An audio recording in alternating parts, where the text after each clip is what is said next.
میرے خیال میں انسانی رشتوں کو، انسانی انٹریکشن کو سب سے زیادہ جو چیزیں متاثر کرتی ہیں وہ خاص طور پر ٹاپ کی میرے خیال سے چیزیں جو میں بتانے والا ہوں اپنے خیال سے، ایک تو ہو گئی خود غرضی، ایک ہے علم کا غرور، اور ایک ہے عبادتوں کا زوم۔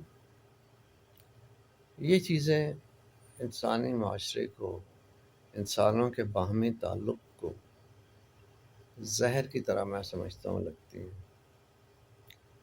اور علم جو ہے اس کا غرور ہے، جو یہ بھی ایک نشہ ہے۔ انسان کہتا ہے کہ نہیں، میری برتری جو ہے وہ قائم رہے۔ عبادتوں کا زوم، وہ ایسے لگتا ہے کہ وہ اپنے اندر کچھ ایسے اس نے بت بنا لیے ہیں عبادت کر کے، کہ جن کی وہ خود پرستش کرنا چاہتا ہے، اور ہر کسی کو اس کی پرستش کے لیے راغب کرنا چاہتا ہے۔ اور جب علم بھی ساتھ مل جاتا ہے تو سونے پہ سہاگا، انسانی روابط، انسانی خلوص، باہمی میل جول میں اخلاص، وہ سب ختم ہو جاتا ہے۔ غور کیجیے۔